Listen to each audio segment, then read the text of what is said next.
गणेशपुरदेखि हाम्रो इनरवा क्याम्पस साइडको रोड जाने बाटो हो। यो बाटो पनि हिजोसम्म चाहिँ एकदम डुबाएर ग्रस्तै गरेको थियो। यो बाटो देखिएको थिएन भने चाहिँ आज यो बाटो चाहिँ अलिकति सुक्खा छ।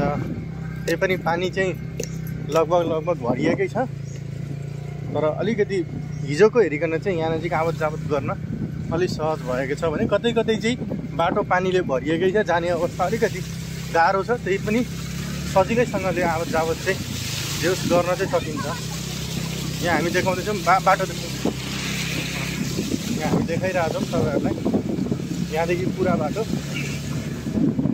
यस्तै छ लगभग, तर हिजोको भन्दा अलिकति राम्रो छ। हिजो यो घर वरपर देखिएको सबै घरहरूमा चाहिँ पानी बसेर बस्न लागेको थिएन भने चाहिँ आज चाहिँ अलिकति राम्रो भएको थियो। हिजोको भन्दा आज राम्रो भएको छ। बाटो देखाएको हामीले यस्तै हो।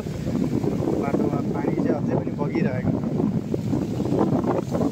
हामीलाई जान पनि अलिकति अप्ठ्यारो चाहिँ छ। बाइक गाडीहरूमा चाहिँ आउँदाखेरि चाहिँ अलिकति केही अप्ठ्यारो छ, त्यही पनि जान चाहिँ सकिन्छ।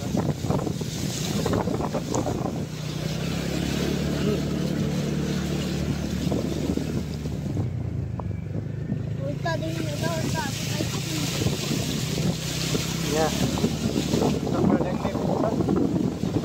त्यसैले अलिकति स्कुटीमा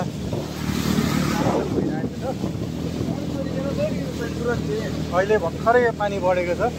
अघि आउँदा हाम्रो आधी थियो भने अहिले चाहिँ यहाँ हाम्रो चक्का पुरै छोपेको छ। अहिले नै यो पानी भरिएको छ। हाम्रो कम्मर पुग्न आँट्यो। हामी बाइकमा छौँ। यहाँ घोडासम्म पानी आइसकेको। यहाँभन्दा अगाडि फेरि पनि त्यस्तै प्रकारको दृश्य देख्न सकिन्छ। यहाँ पनि पानी त्यस्तै खालको छ। यहाँ आज यहाँ पानी बग्ने क्रम भइ नै रहेको छ। अघिको भन्दा केही पानी फेरि पनि बढेको मैले महसुस गरेँ यहाँ नजिक चाहिँ।